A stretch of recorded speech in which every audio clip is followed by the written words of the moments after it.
उफ, बच्चों को दुआएं, बड़ों को सलाम। फ़िज़ा है मेरा नाम। यू वॉचिंग मॉर्निंग विद फ़िज़ा। नाज़रीन, दुआएं तो मैं देती हूँ शुरू में, आप लोग की भी दुआएं चाहिए होती हैं। सबके लिए दुआ किया कीजिए।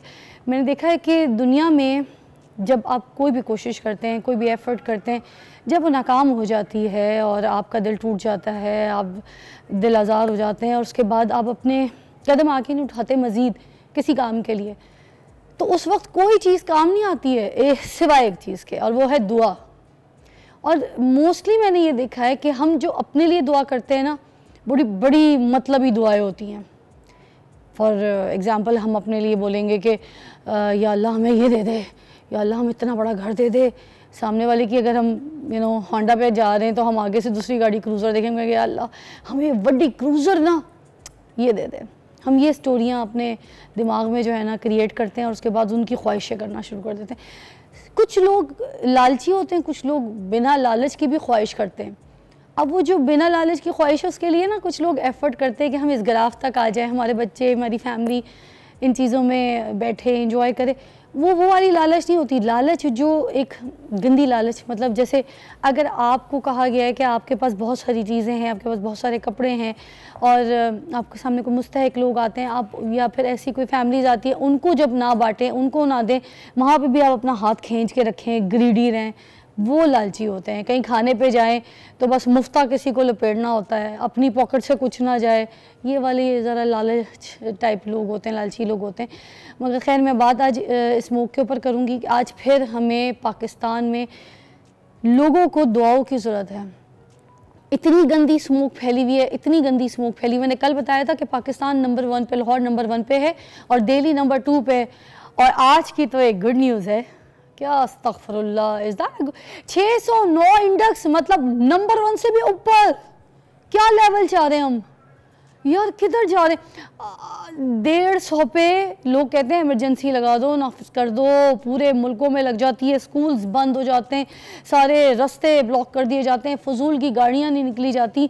आम अफराद भी, कोई काम ना हो, कोई एप्लीकेशन हो, कोई चीज़ हो, कोई ऐसी बात हो तो फिर निकल सकता है। सारी जगह जैसे कर्फ्यू टाइप होता है ना, वैसे नाफिज किया जाता है। एक स्ट्रिक्ट हालात जो है वो कर दिए जाते हैं। मगर हमारे पाकिस्तान में, मैं अभी आ रही थी डिफेंस से, तो वहाँ पे जो है लड़के वो रनिंग कर रहे थे, 4-5 लड़के, 2 लड़के स्पोर्ट्स साइकिलों में निकले हुए थे। ये क्या है यार, सर दुख रहा है मेरा। मेकअप आर्टिस्ट वो बीमार है, ठीक है। इधर पूरे काफ़ी ऐसे लोग हैं स्मोक के आते।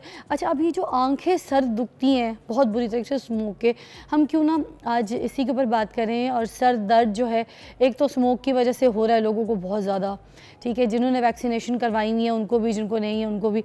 अब उसके अलावा ये जो सर के दर्द की क्या क्या वजूहात होती हैं, मेन क्या इशूज़ होते हैं, मोस्टली माइग्रेन से हट के भी सर दर्द बहुत किस्म के होते हैं। मगर ये बात हम डॉक्टर साहब से पूछेंगे। आज हमारे पास ज़बरदस्त डॉक्टर मौजूद हैं। हमेशा हमारे प्रोग्राम में आते रहते हैं शहजाद भट्टी साहब। डॉक्टर शहजाद भट्टी को मैं वेलकम कहूँगी। अस्सलाम वालेकुम। जी वालेकुम सलाम। कैसे हैं जी? सर, आप पेन स्पेशलिस्ट भी हैं, आप हमें बहुत अच्छी तरीके से गाइड कर सकते हैं कि जो सर की दर्द की वजूहात हैं कौन कौन सी। एक तो सर स्मोक से स्टार्ट करेंगे। आँखों में भी जलन होती है और सर में भी दर्द होता है, भारी भारी रहता है। तो ये स्मोक क्या हमारे सर दर्द की भी वजह बनती है? सर दर्द, जैसे आपने अभी कहा कि आपका मेकअप आर्टिस्ट भी बीमार हैं, आप सिर्फ वही नहीं, पता नहीं कितने लोग बीमार हैं, क्योंकि स्मोक बेसिकली कम्बिनेशन है। अब जो चीज़ हम इनहेल करेंगे जिसमें कार्बन मोनोऑक्साइड से लेके तो और बड़े ज़बरदस्त किस्म के पॉइजनस केमिकल्स हैं, तो वो ना सिर्फ हमारा पेट ख़राब करेंगे, मैदा ख़राब करेंगे, फेफड़े ख़राब करेंगे, बल्कि अल्टीमेटली हेडेक कॉज करेंगे। इसीलिए ये जो सर दर्द होती है, माइग्रेन के अलावा भी बहुत सारी किस्में, जो आपने बिल्कुल दुरुस्त कहा, और हमें पता भी नहीं लग रहा होता। हमारे पास इतने पेशेंट्स आते हैं पेन के साथ, हेडेक के साथ, जो ये समझ रहे होते हैं कि जी हमें माइग्रेन है, लेकिन दर्दें और भी बहुत किस्म की होती हैं और कॉमन सी दर्दें हैं जो अंदाज़ा नहीं होता। अब मसलन किसी को सबसे पहले मैं क्या देखना है, अपना लाइफस्टाइल देखना है। जिस बंदे की नींद ही पूरी नहीं है, तो रात को 2 बजे सो के सुबह 6 बजे उठ जाएगा, या रात को 4 बजे सो के सुबह 8 बजे उठ जाएगा, तो उसको तो 4-3 घंटे की नींद मिली, वो भी स्ट्रेस के साथ उठेगा। इसका मतलब गाड़ी में अगर गियर ऑयल नहीं है तो गाड़ी का तो गियर बक्सा ख़राब होगा। अब आप जो मर्जी दवाएं खाते रहें, जब नींद पूरी नहीं है फिर स्ट्रेस है। अब लोगों को स्ट्रेस आजकल इतना ज़्यादा है कि अब ये दर्द ही ख़त्म नहीं होती। अब लोगों को ये समझ नहीं आती कि ये मुझे स्ट्रेस हेडेक है कि माइग्रेन है। अब छोटी सी टिप आपको मैं बता देता हूँ। बस जो माइग्रेन होती है वो सर के अंदर महसूस होती है। अच्छा। जो स्ट्रेस हेडेक होती है वो बैंड की तरह से होगी, आपको महसूस होगा कि सर के बाहर मुझे दबाव आ रहा है, बैंड बन गया है, खिंचाव शुरू हो गया है। वो जो हमारे कुछ माइयाँ होती हैं ऐसे सर पे कपड़ा बांध के लेट जाती हैं, वो सर का दर्द होता है। वो स्ट्रेस लेने वाली भी माइयाँ हैं, वो स्ट्रेस देने वाली भी माइयाँ तो हर तरह की माइयाँ हो सकती हैं। वो वाली माइयाँ है ना, कहती है स्ट्रेस लेने का नहीं देने का, तो फिर लेन देन उनकी बड़ी चलती है खानदान। जी जी बिल्कुल बिल्कुल। उन्हें खानदान के बड़े, आपको पता है ना, झगड़े पाले हुए होते हैं। अच्छा, मैं एक और चीज़ बीच में पूछना चाह रही थी कि सर ये जो सर का दर्द होता है, ठीक है, इसके बारे में हमें पता कैसे चलेगा कि ये जो सर का दर्द है ये माइग्रेन नहीं है? क्योंकि बहुत से लोगों को टेंशन ये होती है कि शायद ये माइग्रेन का दर्द है, और ये कुछ लोगों को कंटिन्यूसली भी हो रहा होता है। Like I am talking about the fog right now. ठीक है, फॉग के लिए तो अभी थोड़ा टाइम ही है ना, कि जब तक है इस तरह का मौसम है तो चलेगा, मगर उसके अलावा कुछ लोगों को कंटिन्यूसली रहती है 3-3 महीने 4-4 महीने, और पुरानी पेन है। हाँ जी, उसमें 2-3 चीज़ें देखने वाली है, जो मैं वही आपको अर्ज कर रहा था। माइग्रेन तो एक साइड पे हुई, ठीक है, एपिसोडिक हुई, एक पीक पे गई, चंद घंटे रही, उसका वही पैटर्न रिपीट होता है दूसरे दिन, चौथे दिन, हफ्ते बाद, 15 दिन बाद। हर एक अपना टिपिकल एक पैटर्न होता है। हर एक को पता है मेरी माइग्रेन किस चीज़ से शुरू होती है। मतलब किसी की स्मेल से शुरू हो जाएगी, पेट्रोल पंप पे जाके, घर में नया पेंट हुआ है, वो ऐसी जगह जहाँ पे स्ट्रॉन्ग स्मेल है, किसी स्ट्रॉन्ग परफ्यूम से शुरू हो जाएगी, किसी की चॉकलेट खाने से शुरू हो जाती है, किसी की शोर से, किसी की लाइट से, मसलन फ्लिकरिंग लाइट्स है, आप गाड़ी में आगे बैठे हैं, रात को आगे से लाइट्स पड़ी हैं, उससे यानी हर एक को पता चल जाता है। जो सबसे ज़्यादा साइलेंट हेडेक, जो साइलेंट किलर है, हमारे पास जो मरीज़ आते हैं, हमें से बेशुमार लोग शायद मेरे और आप समेत कभी अपना ब्लड प्रेशर चेक नहीं कराते, डरते हुए कि कहीं है ही ना, हो ही ना। सबसे ज़्यादा हेडेक होती है अगर ब्लड प्रेशर लो है या हाई है, दोनों सूरतों में हेडेक शुरू हो जाएगी। अच्छा। और हेडेक होती है, हम दवाइयाँ, क्या इलाज क्या हुआ, घर में पड़ी हुई जो रूटीन की दवाई है वो खा ली, 2-4-6 घंटे आराम रहा, फिर अपने काम में लग गए, सुबह उठे तो फिर दर्द शुरू। सर ब्लड प्रेशर क्या नॉर्मल रखना चाहिए? देखिए 120/80 तक वैसे तो सबको पता है, मगर फिर भी दोबारा बता दें। लेकिन इसमें सबसे ज़्यादा ज़रूरी चीज़ है कि ब्लड प्रेशर और शुगर दोनों ऐसे हैं जो थोड़े से अपनी लाइफस्टाइल चेंज करने से ठीक हो सकते हैं बगैर दवाई के। ठीक है। और दूसरी चीज़, हमें हमारे पास जितने मरीज़ आते हैं वो एक उनको डर होता है कि अगर मैंने कभी ब्लड प्रेशर की या शुगर की दवाई शुरू की तो वो मुझे लग जाएगी हमेशा के लिए। ऐसा नहीं है, उसके इलाज पे पड़ जाएंगे कि गोलियों की आदत हो जाएगी। अगर आपका वेट रिड्यूस हो जाता है, नींद ठीक हो जाती है, लाइफस्टाइल बेहतर हो जाता है, ये दवाइयाँ छूट भी सकती हैं। लेकिन ज़रूरी हम करते क्या, अब लोग क्या करेंगे, मीठा खाना है तो बजाय इसकी एक्सरसाइज करने के गोलियाँ 2 खा ली, जो टीका 1 लगाना है तो टीके दवाई टीके 2 लगा लिए। सो हम हार्ड वर्क नहीं करते। सो हेडेक जो है वो हर घर में होती है, हर दुनिया में कोई बंदा ऐसा पैदा नहीं हुआ जिसको कभी ना कभी हेडेक हुई ना हो, लेकिन हेडेक को कंट्रोल करने के तरीके हैं। सर ये NDPH और आम सर दर्द जो होता है उसमें क्या फ़र्क होता है? NDPH मतलब न्यू डेली परसिस्टेंट हेड एक, इसमें जो परसिस्टेंट हेडेक्स होती है ना, ये इसमें इसका 2-3 चीज़ों से ताल्लुक़ है। मसलन डिहाइड्रेशन है, हमें कहा जाता है कि आपने पानी पीना चाहिए कम से कम 6 से 8 गिलास रोज़ के।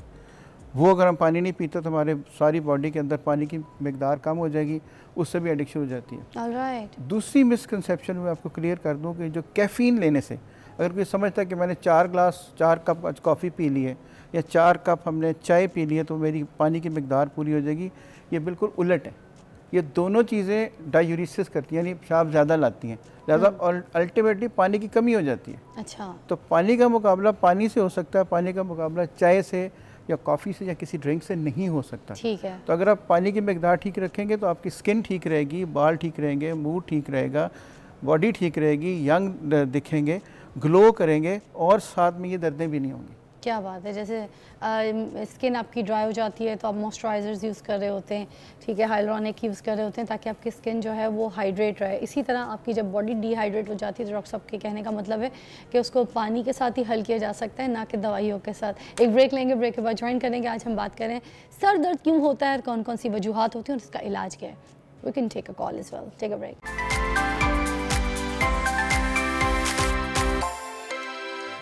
Welcome back, you watching morning with Fiza. आज हम पेन के ऊपर बात कर रहे हैं, आपकी कॉल्स भी शामिल करेंगे प्रोग्राम में, मगर पेन, सर दर्द, ठीक है। अच्छा, डॉक्टर शहजाद हमारे साथ मौजूद हैं जो कि पेन स्पेशलिस्ट भी हैं। आप कॉल पे इनसे भी बात कर सकते हैं अगर बहुत सीवियर पेन है, आपको इश्यूज़ है। मुझे बताइएगा, बहुत से किस्म के दर्द होते हैं ना, पीछे दर्द हो रहा है, साइड पे दर्द हो रहा है, सामने दर्द हो रहा है, कुछ लोगों के सिर्फ आईब्रो एरियाज़ पे दर्द होता है, ये आँख के हेड साइड हेड्स पे भी होता है, ठीक है। कुछ लोगों के कान के पास दर्द होता है। इतने सारी जगहों के जो ये पेन है, किसी को कैसे पता चलेगा कि कौन सा पेन जो है वो बड़ा डेंजर है? ये जो गुद्दी वाला पेन होता है बिल्कुल पीछे, उधर भी बड़ा पेन होता है, और कौन सा दर्द का इलाज बता दीजिएगा क्या है? अच्छा, ये आपने बड़ा अच्छा सवाल पूछा। अब हम दर्द की लोकेशन से उसका सोर्स पहचान सकते हैं। अच्छा। जब सोर्स पता चल जाएगा तो सोर्स को ट्रीट करेंगे तो दर्द ठीक हो जाएगी, ठीक है। जैसे सपोज आपने कहा पीछे दर्द होती है, पीछे दर्द अक्सर ये जो हमारी गर्दन के मसल्स हैं ये स्ट्रेच हुए होते हैं, पट्टे खिंचे होते हैं, गर्दन के नीचे जो पट्टे ये खिंच जाते हैं, इससे पेन आपके ऊपर सर के पिछले से भी आ जाएगी। अच्छा। या आप दाएं या बाएं गर्दन घुमाएंगे तो दर्द बढ़ना शुरू हो जाएगी। ये सारी वो दर्द है जो सर के पिछले से में होती है, ये फाइब्रोमाइल्जिया के साथ, ये स्ट्रेस हेडेक्स के साथ, टेंशन हेडेक्स के साथ ये पीछे दर्द हो जाता है। सर ये तो फिर गलत पोस्टर से भी होती होगी ना, जो बहुत ज़्यादा मोबाइल यूज कर रहे हैं, पढ़ रहे हैं सोर्स है।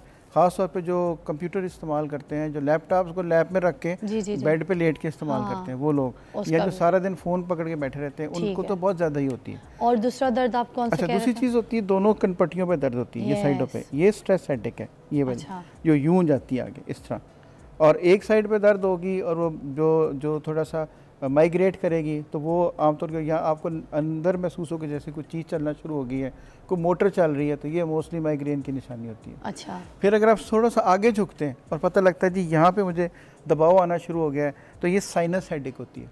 अच्छा। साइनस हेडेक जैसे दर्द कहाँ हो रहा है? ये नीचे साइनसेस होते हैं, जैसे रेशे, जो आसान अल्फाज में रेशे वाली दर्द होती है, जिसमें रेशा गिरता है गर्दन में, ये वो दर्द होती है। ठीक है। फिर एक क्लस्टर हेडेक होती है, एक आंख के अंदर दर्द होगी और वो लगेगा कि आंख के अंदर किसी ने छुरी मार दी और पीछे तक जा रही है, सिर्फ एक आंख के अंदर। अच्छा। मेल्स में ज़्यादा होती है। ठीक है। ये क्लस्टर हेडेक होती है। अच्छा। ये सबको पहचाना जा सकता है, सबको ट्रीट किया जा सकता है, सबकी एहतियात बताई जा सकती है, लेकिन हमें पहचाने तो सही ना। सबसे जो ज़रूरी वेग हेडेक है, जिसकी समझ ही नहीं आ रही कहाँ से आई, कहाँ से शुरू हुई, कब ख़त्म हुई, सुबह उठे हेडेक के साथ उठे, तो ये वो लोग हैं जो मैं दोबारा रिपीट करूंगा कि उनको अपना ब्लड प्रेशर, अपना ब्लड शुगर लेवल ये दोबारा चेक कराना चाहिए। सर कुछ इसी से ही ठीक हो जाएगी। सर में इतना दर्द होता है, दिल करता है उनको हैमर सर के ऊपर मारें तो वो उनका दर्द ठीक हो जाए। आप हैमर सर के ऊपर मारने की बात करते हैं, वो लोग दीवारों को टकरे मारते हैं जाके कि किसी तरीके से मेरी दर्द ठीक हो जाए। ये इतनी बुरी चीज़ है, क्योंकि इसके साथ वॉमिटिंग शुरू हो जाती है, इसके साथ फिर चक्कर आना शुरू हो जाते हैं, और इसके साथ बाज़ औक़ात आप कोई काम नहीं कर सकते, या आपका मिडिल ऑफ किसी मीटिंग में है, मिडिल ऑफ किसी प्रोग्राम में है, मिडिल ऑफ शो में है, और एकदम सर दर्द शुरू होगी, और फिर बंदा डर जाता है कि मैं किसी जगह जाऊंगा, अगर मेरी दर्द शुरू होगी तो मेरा क्या बनेगा। सर ये जो चंपी होती है, जो मालिश होती है, मसाज होती है सर की, क्या ये काम आती है? ये दर्द वगैरह में आराम देती है? क्या ब्लड सर्कुलेशन जब होता है सर का मसाज का, मोस्टली तो लोग यही कहते हैं ना, मैं सर में तेल लगा दूँ तो आराम आ जाएगा, होता है? ये बिल्कुल फ़ायदेमंद हो सकता है। अच्छा। मसाज से क्या होता है कि ब्लड सर्कुलेशन बेहतर होगी, जैसे आपने कहा, और इसका मसल रिलैक्स हो जाते हैं, तो ये मसाज कराने में हर्ज को नहीं। लेकिन एक बात याद रखें कि जितने लोग हमारे मसाज कराते हैं, ख़ास तौर पर जो प्रोफेशनल बाज़ारों में फिर रहे हैं मसाज कराने वाले, वो आखिर में आपको कम्प्लीमेंट्री एक झटका मारते हैं, झटका लगाते हैं गर्दन को, वो ज़िंदगी में कभी नहीं कराना चाहिए। अच्छा। वो झटका लगा के बाद लोगों के उनके गर्दन के मसल कानों को भी एकदम से ये नहीं करना चाहिए, ये नहीं करना चाहिए। जो सिर्फ सॉफ्ट मसाज होता है ना, जो जैसे माएँ करती हैं, जी जी जी जी, ये वो चीज़ है करने वाली। अच्छा, ये झटके वाले वैसे पकड़ के आपको यूं झटका उससे हो सकता है कोई जो वेन है, कोई नर्व्स है, वो जो है मनके टूटे हैं गर्दन के ये झटके से, और लोगों के नर्व्स प्रेस हुई हैं, दर्दें शुरू हो गई हैं, फालिज हो गए हैं। अच्छा। आर्टरी अंदर जो खून की नालियां वो डैमेज हो गई हैं, बारीक नर्व्स होती हैं, वेन्स होती हैं, है ना। तो ये झटके वाला मसाज की हद तक ठीक है, लेकिन वो जो मालिश और झटके वाले काम है वो नहीं करने चाहिए। मसाज करने में कोई हर्ज नहीं है। I got it. सर ये बताइएगा किस वक्त डॉक्टर से रुजू करना ज़रूरी है? कौन सा पेन होता है, वो किस टाइप का पेन होता है जिस वक्त हमें फ़ौरन डॉक्टर के पास जाना चाहिए? ये बड़ा ज़बरदस्त आपका सवाल है, ये मैं सबके साथ शेयर करना चाहूँगा। हमें दर्द हुई, हमने रूटीन की दवाइयाँ खा ली, दर्द ठीक हो गई। 3-4 चीज़ें ऐसी हैं, टिप्स ऐसी हैं जो आपने हमेशा याद रखनी है। मसलन अगर किसी को सर दर्द के साथ बुखार हो जाता है, अच्छा, और बुखार ठीक नहीं हो रहा, या बॉडी पे रैश होनी शुरू हो गई है, दाने निकलने शुरू हो गए, एलर्जी होनी शुरू हो गई, सर दर्द के साथ दाने बारीक बारीक किसी भी किस्म के, ये नॉर्मल साइन है। ऐसे किसी टाइप के भी दाने, मगर बॉडी में विद बुखार। अच्छा, नंबर 3, किसी वक्त सर दर्द के साथ चक्कर आने शुरू हो गए जो पहले नहीं आते थे। अच्छा। और वो इसका मतलब है कि ये कुछ दर्द, सर दर्द के देखे ना, ट्यूमर हेडेक भी तो होती है ना, हाँ। जिसके अंदर दिमाग के अंदर ट्यूमर हो जाता है, जिसके दिमाग के अंदर कोई दिमाग की शरीयान फट जाती है, वो भी तो हेडेक्स कॉज कर सकती है। तो इसमें आखिरी चीज़ ये है कि जब किसी को फिट पड़ जाए, दौरा पड़ जाए, जो कि पहले कभी नहीं पड़ा, जैसे सर दर्द हुई, वॉमिटिंग शुरू हुई, साथ में दौरा पड़ गया, इसका मतलब है कि दिमाग के अंदर कुछ ऐसा चल रहा है जो आपको फिट पे मजबूर कर रहा है। यानी ये वो 4-5 साइंस हैं जिनको हम रेड फ्लैग्स कहते हैं। कि अगर चक्कर आने शुरू हो जाए जो पहले नहीं आते, वॉमिटिंग शुरू हो जाए जो पहले नहीं होती, बुखार होना शुरू हो जाए जो पहले नहीं होता, या फिट पड़ जाए जो पहले कभी नहीं हुआ, इसका मतलब कि ये वो टाइम है जो आपको फ़ौरन डॉक्टर के पास जाना चाहिए, दिमाग का सीटी स्कैन कराना चाहिए, ये चेक करना चाहिए कहीं और मसला ना हो। तो ये हर मसले का हल घर में पड़ी हुई दवाई नहीं है। Very nice. अच्छा डॉक्टर शहजाद, मुझे बताइए कि जो ब्रेन हेमरेज होता है ये भी बड़ा सीवियर पेन वाला होता है। बड़े पेशेंट्स देखे मेरे, बड़े जानने वाले लोग हैं, और जानलेवा भी होता है ये। बिल्कुल जानलेवा होता है जी। तो सर इसकी पहचान कैसे होगी? लोग अगर इसको सिर्फ सर दर्द समझ के अपने घर पे इसको तोता पालते हैं, पता कैसे चलेगा क्या ब्रेन हेमरेज के अलग से पेन होते हैं या सिम्टम्स ही अलग होते हैं? कोई पहचान है तो बता दें। ब्रेन हेमरेज की पेन को कहते हैं the worst headache of my life. Really? ये कहते हैं, ये टिपिकल एक जुमला हमारे मेडिसिन में मशहूर है। अच्छा। The worst headache of my life. इतनी शदीद दर्द, क्योंकि ब्रेन हेमरेज का पता ब्रेन हेमरेज होने के बाद लगता है। अच्छा। पहले नहीं लगता, वो साइंस शो होते रहते हैं कि मसलन मुसलसल हेडेक हो रही है, ब्लड प्रेशर कंट्रोल में नहीं आ रहा, शुगर कंट्रोल में नहीं आ रही। अक्सर ही हाइपरटेंसिव लोग बंद कीजिएगा, सॉरी जी, अक्सर लोगों को जो हेडेक्स होती हैं उसमें जो ब्लड प्रेशर जिनका कंट्रोल में नहीं होता, आज मैंने 4-5वीं दफ़ा ये लफ्ज़ रिपीट किया है, उससे हेडेक्स होती हैं। अगर बहुत ज़्यादा बढ़ जाए तो उससे ब्रेन हेमरेज के चांसेस बढ़ जाते हैं। अच्छा। लिहाजा हमें डरना नहीं चाहिए, हमें अपना ब्लड प्रेशर ज़रूर चेक कराना चाहिए। अगर सर ब्रेन हेमरेज में क्या नाक से भी कोई खून निकलता है? कोई ऐसी पहचान भी है? निकल सकता है, अगर सीवियर हो जाए। दिमाग के अंदर ही ब्लड होता है, और जितना दिमाग के अंदर ब्लड रहेगा, जितना फैलता जाएगा, जो कि दिमाग के बाहर हमारी सारी हड्डी है, वो फैल नहीं सकता, उसको दिमाग के अंदर ही रहना है, तो वो अंदर ही डैमेज करता रहता है। अच्छा। अब सर अब घर में भी बता दें, इतने टाइप ऑफ हमने पेन्स यहाँ पर डिस्कस कर लिए हैं, ऑल्सो ये ब्रेन हेमरेज जो कि आपने कहा कि जानलेवा हो सकता है, एंड अल्लाह माफ़ करे, सबको बचाए। ये जो हम मेडिकेशंस ले रहे होते हैं घर में, पैराडोल ले लेते हैं, एडविल ले लेते हैं, फिर हम ये दर्द की ब्रूफेन वगैरह, या कोई भी आपको पता है डिस्प्रिन वगैरह, तो हम अगर ये मेडिकेशंस ले रहे हैं, खा रहे हैं, तो क्या इससे आराम आता है? इसका कोई नुकसानदेह हमें कोई इफेक्ट तो नहीं आएगा एकदम से? देखिए, किसी भी चीज़ का अगर उसको हद से ज़्यादा इस्तेमाल ना किया जाए, इन घर की दवाइयों का नुकसान नहीं है, इसीलिए इनको ओवर द काउंटर कहते हैं कि आपको बगैर डॉक्टर की प्रिस्क्रिप्शन के भी मिल सकती हैं, लेकिन इनको रूटीन नहीं बनाना चाहिए। अच्छा। अगर आप रोज़ खानी पड़ रही है, पहले 1 खाते थे, फिर 2 खा ली, फिर 3 खा ली, पहले दिन में सुबह भी खाते थे, अब रात को भी खानी शुरू कर दी है, लेकिन ये देखें ना, ये सिर्फ सर दर्द तो ठीक नहीं कर रही, आपका मैदा भी ख़राब कर रही है, मैदे में अल्सर भी कर रही है, इसके अलावा और बहुत सारी बीमारियाँ कॉज कर रही हैं।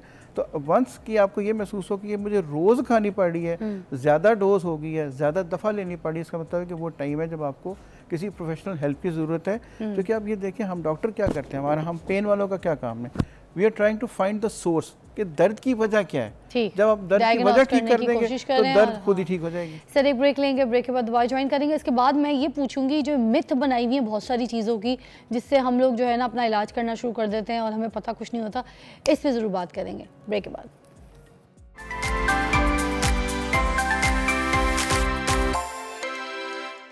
Welcome back to watching morning with Fiza. हमारे साथ डॉक्टर शहजाद मौजूद है जो कि पेन स्पेशलिस्ट हैं। हम बात कर रहे हैं सर दर्द के बारे में। कुछ मिथ हैं जो बड़ी अजीब अजीब सी हैं, मगर हमें पता नहीं होता कि उन मिथों में इलाज है कि नहीं है। हमारी जो पुरानी माइयाँ हैं वो मलमल का या कॉटन का कपड़ा ऐसे पूरी पट्टी बना के तो साइड पर सर कस देती हैं, और उससे ये मैं पूछना चाह रही हूँ कि ब्लड सर्कुलेशन रुक जाती है या सर दर्द ठीक हो जाता है, आराम आती है? नहीं, इससे सर पे कपड़ा बांधने से ब्लड सर्कुलेशन नहीं रुकती। अच्छा। हाँ, लेकिन ये कि बाज़ औक़ात अगर आप थोड़ा सा अपने आप को वार्म फील करें, उससे दर्द बेहतर हो सकती है। अच्छा। अब देखिए, अगर आप कभी गौर करें, आप यूके का सफ़र करती रहती हैं जी, वहाँ पे हमें लोग हर तरह के कपड़े पहनते हैं, लेकिन आपने देखा होगा 2 चीज़ें उनकी हमेशा कवर्ड होती हैं। हाँ। सर्दियों में भी उन्हें बेशक ख़वातीन ने स्कर्ट्स पहनी होंगी, लेकिन उनके गर्दन कवर होगी। हाँ। और नंबर 2 उनके पाँव कवर्ड होंगे जी। ये वो 2 जगह हैं जहाँ से ठंड लगती है। अच्छा। ये वो जगह है जहाँ से आपकी हेडेक्स या बाकी सारी बॉडी एक्स शुरू होती हैं। ठीक। आपने देखा जो मफलर हैं, हाई नेक के जो स्वेटर्स हैं, जो कपड़े वहाँ पे सबसे ज़्यादा मशहूर है, बेशक उन्होंने बाकी कपड़े और तरह के पहने। ठीक है। लिहाजा अगर हम अपने सर को कवर रखते हैं, जैसे सर्दियाँ आ रही हैं, ठीक है, जो लोग हमारे दोस्त मोटर बाइक चलाते हैं, हाँ, अगर वो अपने सर को कवर रखें, और हेलमेट उसमें बहुत ज़्यादा हेल्प करती है, ना सिर्फ प्रोटेक्शन में जो कि फिजिकल प्रोटेक्शन है अगेंस्ट एक्सीडेंट, जो हेडेक्स में भी हेल्प कर सकती है। हाँ। ठंड लगेगी तो सर दर्द ज़्यादा शुरू हो जाएगी। अच्छा, ठंड से अपने आप को बचा के रखें। सर क्योंकि ठंड हमेशा ये यहाँ से लगेगी आपको, गर्दन ये के पीछे गर्दन से, तो मतलब गर्दन और पाँव छुपा के रखने छुपा के। आप देखें, गोरों को देख लेना, उनके जूते हाई एंड शूज़ होते हैं और उन्होंने ये 2 चीज़ें कवर की होती हैं। तो ठंड नहीं लगती। तो सर ये ठंड में जो टोपा पहना के बच्चों को सुला दिया जाता है, कैप वगैरह, हम भी सो जाते हैं अगर ठंड ज़्यादा लगती है, वो ठीक होता है? इसमें कोई हर्ज नहीं है। सिर्फ ये कि ये देखिए वो जो कैप है सर मुंह के ऊपर ना आ जाए, लेकिन एज पर अगर सर कवर्ड है तो उसमें कोई हर्ज नहीं है, ठीक है, पहना जा सकता है, उससे ठंड बचा जा सकता है। लिहाजा अपने आप को जब भी सर्दियों में आप बाहर निकलें, अपने सर को आप कवर करके रखेंगे तो हेडेक होने के चांसेस बहुत कम हो जाएंगे। सर वो सर्दियों में जब तेल लगाते हैं तो तेल थोड़ी देर बाद ठंडा हो जाता है, बाल ठंडे हो जाते हैं, उसकी वजह से भी सर में ठंड लगती है, ये दर्द शुरू हो जाता है? ये मिथ है, डिपेंड यही करता है कि हम तो कहते हैं कि अब तेल लगाया तो आधे घंटे बाद जाके नहा लें, वॉश कर लें उसको। और जो सबसे ज़्यादा सारी रात ना रखें, रात रख के सोए ना। दूसरी चीज़ जो वार्म बाथ है, नीम गर्म पानी से आपका जो गुस्ल है वो आपको बहुत सारे मसल्स भी रिलैक्स कर देता है, उसमें सर दर्द भी बहुत बेहतर हो जाती है। अगर कुछ समझ में नहीं आ रहा तो अगर आप वार्म बाथ ले लेते हैं तो उससे भी सब मसल्स भी रिलैक्स होंगे, सर दर्द भी बेहतर हो जाएगा। सर कुछ ऐसी टिप्स बता दीजिए जो बहुत हमारे लिए कारआमद हो और सर दर्द में थोड़ा सा आराम आए, घरेलू कोई नुस्खे भी बता दें, कोई आपकी टिप्स की जो है ना रिक्वायरमेंट है। सबसे ज़रूरी चीज़ है कि अपना हाइड्रेशन लेवल ठीक रखें, पानी की मकदार पूरी रखेंगी, दर्द नहीं होगी। नंबर 2 लाइफस्टाइल चेंज है। लाइफस्टाइल चेंज में क्या है कि अपनी नींद कोशिश करें पूरी करने की, कंप्यूटर का जो स्क्रीन टाइम है उसको कम करें, और जो स्ट्रेस लेवल है ना स्ट्रेस लें ना स्ट्रेस दें, आपकी हेडेक वैसे ही ठीक हो जाएगी। जंग से कॉल है मिसेस आशिक हुसैन की। अस्सलाम वालेकुम। मिसेस, ये तो मिस्टर आशिक निकले जी, क्या कहेंगे? जी हुसैन का आशिक हूं मैं जी। मिस्टर आशिक, क्या कहेंगे भाई आप? मिसेस जो है ना वो 52 ईयर्स, उसके ना साथ में चक्कर आते हैं। अच्छा, बात कीजिए, डॉक्टर साहब आपके साथ हैं, डॉक्टर साहब पूछेगा जी। अच्छा, चक्कर आने की तो ज्यादातर उठते बैठते आते हैं, नॉर्मल वर्किंग में नहीं होता। उठते बैठते उनको चक्कर आते हैं। क्या एज है? 52। कह रहे सिटी स्कैन वगैरह भी कराया मगर कोई फर्क नहीं पड़ा। 52। अच्छा, एक बात याद रखें कि जो चक्कर आने की जो सबसे कॉमन वजह है वो हमारे ब्रेन के बाहर, जहाँ पे ये नाक जो कान होता है, इसके नीचे अल्लाह ने एक बैलेंस के लिए कुछ चीज़ें बनाई हुई हैं। उसको अक्सर ये चक्कर की, अगर आप किसी ENT वाले के पास जाएं, वो थोड़ी सी आपको एक्सरसाइज बताएंगे, वो बैलेंस हमारा पूरा हो जाएगा तो चक्कर ख़त्म हो जाएंगे। अच्छा। हाँ, अगर उनका CT स्कैन उन्होंने कराया, अगर उसमें कुछ नहीं है, वो क्लियर है, तो फिर ये आसानी से किसी ENT वाले के पास चले जाएं, वो इनको गाइड कर देंगे। ये छोटी सी टिप है। हम नहीं तो चक्करों की दवाइयाँ खाते रहते हैं, मुख्तलिफ लोगों से लेके मुख्तलिफ नामों से, वजह के पास नहीं जाते। मैं फिर वो अर्ज़ कर रहा हूँ कि एक आम डॉक्टर में, स्पेशलिस्ट डॉक्टर में फ़र्क सिर्फ ये है कि उसने सोर्स ऑफ पेन या सोर्स ऑफ जो कॉज है उसको तलाश करना कि वजह क्या हो सकती है, वो ठीक करेंगे तो दर्द, वो इनके चक्कर ठीक हो सकते हैं। अपना ब्लड प्रेशर कंट्रोल में रखें। डॉक्टर राशिद ज़िया हमीद लतीफ़ में बैठते हैं, बहुत अच्छे ENT स्पेशलिस्ट हैं, अगर आपने दिखाना है हमारे शो पे भी आते रहते हैं, वंडरफुल डॉक्टर, आप उनको जाके मधु कर सकते हैं लाहौर में, ठीक है। अच्छा जी, और एक और कॉल है वो भी शामिल कर लेते हैं ताकि आप थोड़ी सी रहनुमाई कर दें। अस्सलाम वालेकुम जी, कौन है? जमालुद्दीन। हेलो, अस्सलाम वालेकुम जी भाई। जी, क्या कहेंगे, क्या मसला है? डॉक्टर साहब हैं, बात कीजिएगा।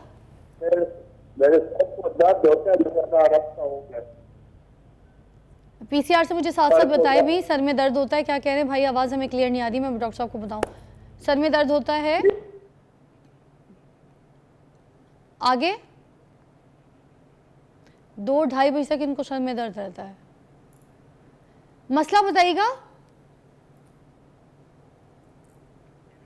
अच्छा, सर में दर्द की बेसिक कुछ लोगों को सुबह उठ के ज़रा देर तक हेडेक रहता है, सर में दर्द रहती है मोस्टली, ये मेरे ख्याल से ये कॉज है। हाँ, इसमें सर में दर्द की सबसे बड़ी जो वजह वही है कि जब आप रात को ठीक तरीके से सोएंगे नहीं, लेट सोएंगे, नींद पूरी नहीं करेंगे, तो अक्सर ये हेडेक शुरू हो जाती है। अच्छा। फिर जो स्ट्रेस की, जो सेंसिटिव A टाइप पर्सनैलिटीज़ होती हैं, जो स्ट्रेस जल्दी ले लेते हैं, जो परेशान जल्दी हो जाते हैं, जिनको एंग्जाइटी ज़्यादा हो जाती है, हाँ। उनमें भी हेडेक्स काफ़ी ज़्यादा होती हैं। अच्छा। और फिर सबसे बड़ी बात है कि खाने पीने की तेजाबियत से भी नींद खराब रहती है। बिल्कुल नींद ख़राब रहती है, लेट खाना खाने से नींद ख़राब रहती है, और जो हम ये जंक फूड लेते हैं, ये जो ड्रिंक्स लेते हैं, फिजी ड्रिंक्स लेते हैं, ये तमाम अल्टीमेटली हेडेक कॉज करते हैं। और एक बात और आखिरी चीज़ याद रखने की कि अगर हम ये सर दर्द की दवाइयाँ ज़्यादा लें तो ये उल्टा ये भी हेडेक कॉज करेंगी, बिल्कुल कॉज कर सकती हैं। तो इन चीज़ों की भी हद है। तो बराए मेहरबानी प्लीज़ जो सर दर्द की दवाइयाँ घर में पड़ी हुई हैं वो एक हद से ज़्यादा इस्तेमाल मत करें, ये उल्टा सर दर्द कॉज कर सकती हैं।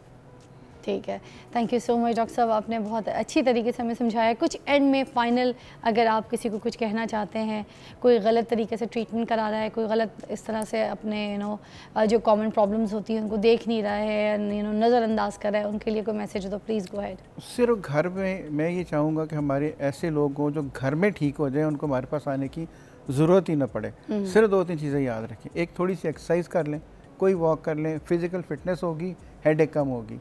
नींद पूरी कर लें, पानी की मिकदार पूरी कर लें और एक दफ़ा अपना ब्लड प्रेशर और शुगर चेक करा लें। आपको डॉक्टर के पास 90% जाने की ज़रूरत ही नहीं पड़ेगी। सर क्या बात है। आखिरी में एक सवाल बिल्कुल जो है ज़रा हकीमी स्टाइल से पूछूंगी, ये जो दालचीनी का पाउडर और दालचीनी होती है जो नर्वस ब्रेकडाउन के लिए भी बहुत अच्छी कारआमद होती है, क्या ये सर दर्द को बेहतर कर सकती है? अगर दालचीनी का कहवा, दालचीनी की चाय पिए, लोग कहते हैं ना ये पी लो सर के दर्द। आप मुझे बताएं दालचीनी का कहवा पीने का नुकसान क्या है? फ़ायदा ही हो सकता है। हाँ। तो जितनी ऑर्गेनिक चीज़ें घर में हमारी अवेलेबल हैं उनको लेने का हमें फ़ायदा हो सकता है, नुकसान कोई नहीं है। ज़रूर लेनी क्या बात है। Thank you so much, you are such a kind person और बड़ी अच्छी तरीके से बड़ा अच्छा एलैबोरेट करके समझाते हैं। आई होप आज का जो हमारा सेगमेंट था सर दर्द का वो आपको अच्छी तरीके से समझ आ गया होगा। वैसे जो बहुत सारे सर दर्द है ना वो सोशल मीडिया देख के भी होते हैं, लोगों के हालात देख के भी होते हैं, हमारे माशी हालात देख के होते हैं, पोजीशंस देख कर होते हैं, जलन से होते हैं, कुड़ने से होते हैं, किसी के साथ हसद करने से होते हैं, ठीक है, गिबत करने से बहुत ज़्यादा होते हैं। फिर आप जब झूठ बोलते हैं उससे तो बहुत ही ज़्यादा ट्रॉमे वाले सर दर्द होते हैं, क्योंकि एक झूठ के बाद दूसरा झूठ आपको याद रखने के लिए, बैलेंस करने के लिए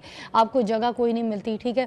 तो इस वजह से भी होते हैं। और ज़बरदस्ती की जो है ना चीज़ें आप जब अपने ख़रीद लेते हैं, भर लेते हैं, चाहे घर में हो चाहे अलमारियों में हो, और उसके बाद आपके पास कोई जगह ही नहीं होती रखने की, तो तब होती हैं। और फिर आप जब चीज़ें भूलते हैं आपकी ज़िंदगी मज़ीद ख़राब होती है, ट्रॉमा, एंजाइटी सबका शिकार। तो इस वजह से होते हैं। एक ब्रेक के बाद मिलते हैं।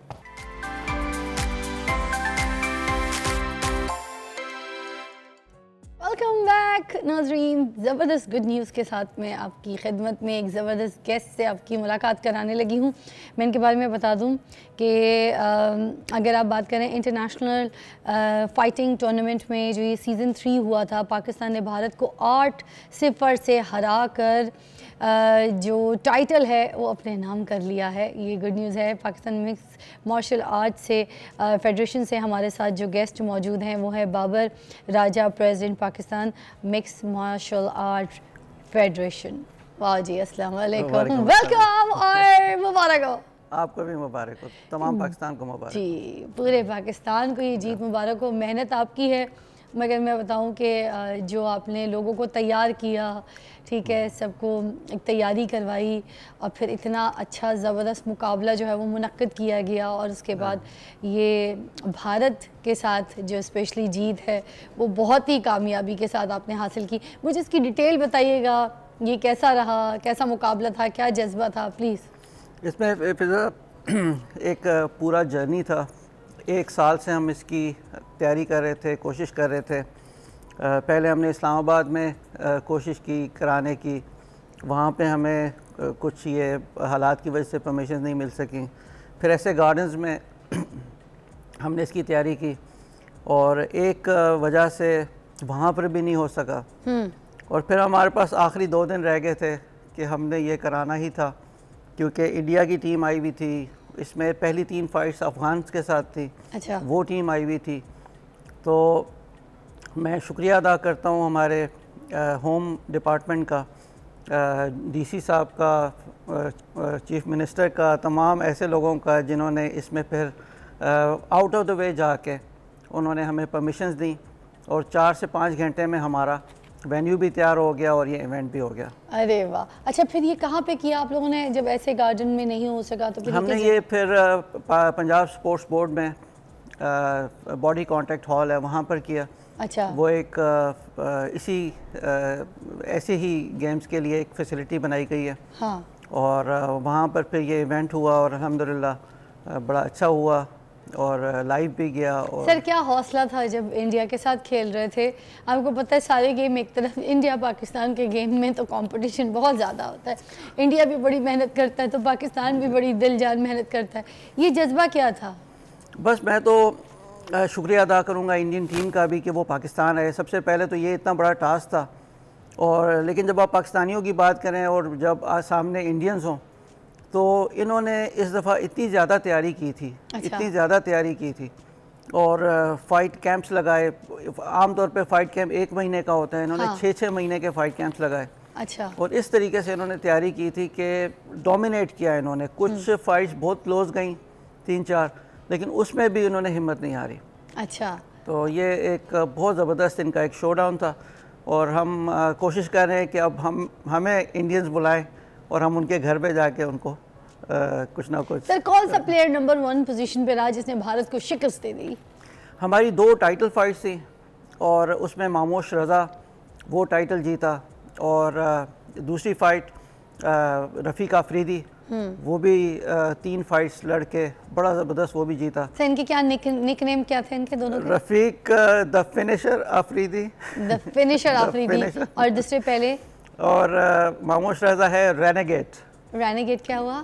रेनेगेट मतलब जो डोमिनेट करता है। अच्छा। जो मतलब ये इनके निक्स बहुत मजे के निक नेम्स अच्छे लगते हैं। अच्छा फिर आगे चलते हैं। और उसके बाद शुरू में आप देखें तो मसब की फ़ाइट थी, उसने बहुत अच्छी फ़ाइट खेली अफ़गान से। अफ़गानिस्तान 3 हमारे लड़के लड़े, उसमें एक असद वड़ैश था, एक हैदर सत्ती था, एक मसब था।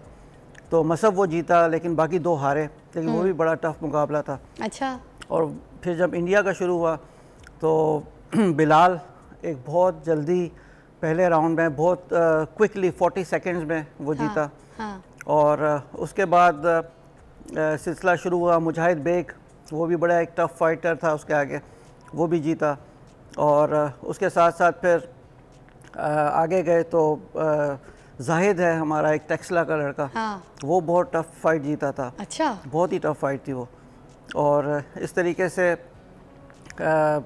ऊपर जाते रहे तो रफ़ीक आफरीदी की 3 राउंड की फ़ाइट हुई है, और वो फैसला डिसीजन पे हुआ है। हाँ। और ये आप स्क्रीन पे उनको देख रहे हैं इस वक्त। हाँ। हाँ। उनकी क्या हालत है, जिन्होंने ये फ्लैग लिया हुआ है जी। तो अच्छा। उनकी ये हालत बड़ी टफ थी। फिर ये कि ये तमाम के तमाम ऐसे लोग हैं। टेक्सला का एक और लड़का है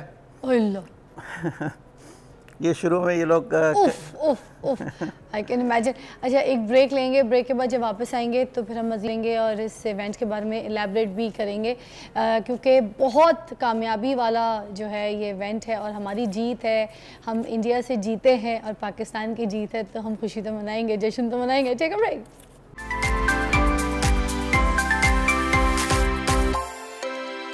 welcome back, you watching morning with Fiza. और नाज़रीन जैसे कि मैंने बताया, इंटरनेशनल फ़ाइटिंग टूर्नामेंट सीज़न 3 में पाकिस्तान जो है वो भारत को हरा चुका है और जीत जो है हमारे हाथ में है। मैं ये पूछना चाहूँगी, जब ये टूर्नामेंट हो रहा होता है और आप खेल रहे होते हैं, मैदान में होते हैं, प्रेशर तो होता है ऑफ कोर्स, ग्राउंड में तो होता ही है, मगर किन किन मुश्किलात का सामना करना पड़ता है आपको, प्लीज़ बताइएगा। देखें, एज अ ऑर्गेनाइज़र हमें बहुत सारे टफ़ चैलेंजेस थे इसके लिए। स्पेशली सबसे बड़ा चैलेंज तो ये था कि इंडियन टीम को पाकिस्तान में कैसे लाया जाए, और उसके लिए शुरू में हर किसी ने हमें मना किया कि ये पॉसिबल ही नहीं है। सर मगर बड़ी अच्छी बात है, 2 मुल्कों में आपस में दोस्ती भी होती है, एक साथ खेलने का ग्राउंड में मौका भी मिलता है, और ये फ्रेंडशिप का अच्छा जस्टर है। बिल्कुल ऐसे ही है। और बड़े अरसे तक हमने देखा 30-40 सालों से कि जब भी कोई मामला ख़राब होते थे तो क्रिकेट डिप्लोमेसी के नाम पे एक क्रिकेट मैचेस होते थे, उसके बाद ये टेबल टॉक्स होती थी आपस में कंट्रीज़ की। हम MMA डिप्लोमेसी लेके आ रहे हैं, और इसके लिए हम चाहते हैं कि अब जो आगे चैम्पियंस ट्रॉफ़ी हो रही है उसमें भी इंडिया देखे, और जितने भी लोग आए वहाँ से उनसे पूछें कि उनके साथ हमने कितना अच्छा सलूक किया। हार जीत गेम का हिस्सा है, वो तो केज के अंदर हर कोई अपना बेस्ट दे रहा होता है।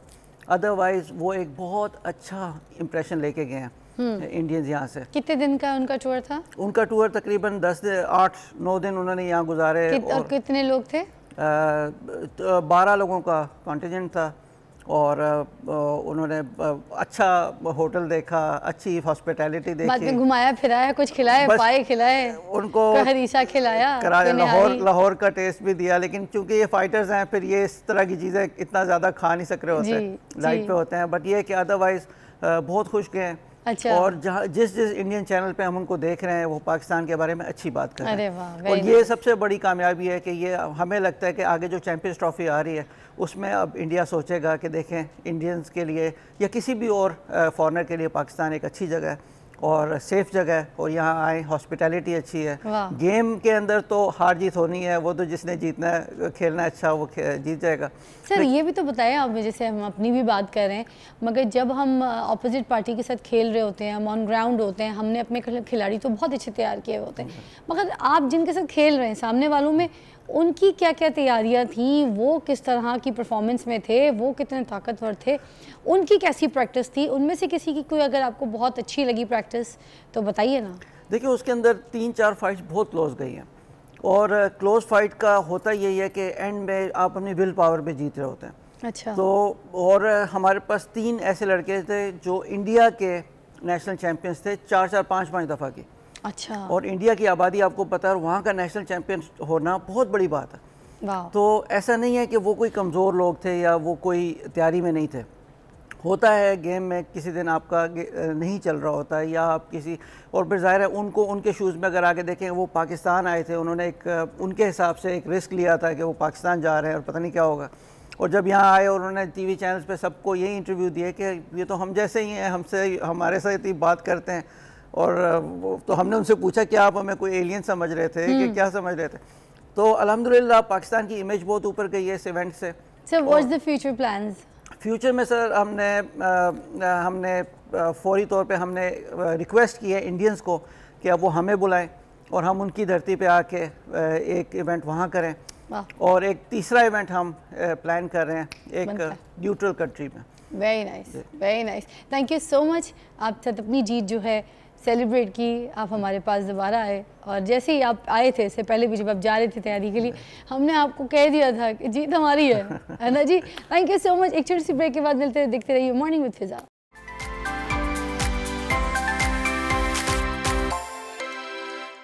Welcome back to watching morning with Fiza. नाज़रीन, डॉक्टर कंजा आफ्ताब जो है डर्मेटोलॉजिस्ट, उनको तो आप हमारे शो पे देखते रहते हैं, आप बहुत फ़ैन हैं, बहुत कॉल्स करते हैं, पूछते हैं, हमारे पास बहुत सोशल मीडिया पे उनके लिए कॉल्स सवालात आते हैं, कोई स्किन को लेके पूछता है, कोई ब्यूटी को लेके पूछ रहा होता है। तो आज हमने उनको बुलाया कि आज हम बात करें मोटापे के ऊपर। और मोटापा, बहुत ज़्यादा लोग हैं जिनको ये प्रॉब्लम्स है कि उनका मोटापा घर बैठ के कम हो जाए, कोई ऐसी टिप्स मिलें, कोई ऐसी एक्सरसाइज पता चल जाए जो रेगुलर अपनी लाइफस्टाइल का हिस्सा बनाए और उसके बाद मोटापे से निजात हासिल कर सकें। तो बहुत से ऐसी सर्जरीज़ हैं, बहुत से ऐसी टेक्निक्स हैं हमारे डॉक्टरी की ज़बान में, जहाँ पर अगर हम उन चीज़ों का सहारा लेते हैं, कुछ ऐसे मोटापे हैं जो उनके सहारे के बगैर जो है वो ठीक नहीं हो सकते। तो इसलिए आज हमने डॉक्टर कंजा आफ्ताब को मदऊ किया है, जो आपको बताएंगी कि लाइपो के बारे में भी और कुछ लाइफस्टाइल और एक्सरसाइज के बारे में भी। और साथ साथ आज उनके जो हस्बैंड हैं डॉक्टर तनवीर, जो कि वेट लॉस सर्जन हैं, ही इज़ वेरी फेमस, तो आज हमने उनको भी यहाँ पे मदऊ किया है। Thank you both of you, आप लोगों ने टाइम निकाला हमारे लिए और आपने अपना वादा पूरा किया, बहुत शुक्रिया। ने इनवाइट किया तो क्यों नहीं आना? नहीं, भाईजान के लिए तो हम कब से बात कर रहे थे, मगर मुझे पता है जब आप आती हैं तो आप कहती हैं उनकी सर्जरी चल रही थी, उनकी सर्जरी चल रही थी। तो आज थैंक यू सो मच, आपने हमें टाइम दिया। सबसे पहले हम शुरू करेंगे कि मोटापा कैसे होता है, कैसे कम होता है, इसको बात कर लेते हैं। अच्छा, मोटापा अब एक वबाई मर्ज़ बन चुका है पूरी दुनिया में। Europe, America and middle east top में है, लेकिन हम भी उनसे थोड़ा कुछ पीछे नहीं है। अच्छा। पूरे दुनिया में देखा जाए तो टॉप 10 में है पाकिस्तान मोटापे के एतबार से। और इससे चोली दामन का साथ है एक बीमारी का मोटापे के साथ, वो शुगर है, उसमें हम नंबर 3 पे हैं। अच्छा। तो ये है सिवेरिटी के इस कदर तशवीशनाक सूरत हाल है मोटापे को लेके इस मुल्क में। तो मोटापा हिंडर इतने मल्टीपल वेज में करता है लाइफ को कि सांस फूल जाती है, रात को सोया नहीं जाता, सीढ़ियाँ नहीं चढ़ सकते, डेली लाइफ। और ज़्यादा ख़वातीन में ये मसला होता है। तो बच्चों का ख्याल रखना, घर के अंदर अपना फुल पोटेंशियल देना in up bringing their children, या बच्चों की जो नश्व नमा हो रही है उसके अंदर। इसी तरह जो वर्किंग लेडीज़ हैं, वर्किंग मैन हैं, वो 100% नहीं दे पाते। अच्छा, जब वो अपने ऑफिस में काम करने के लिए जाते हैं।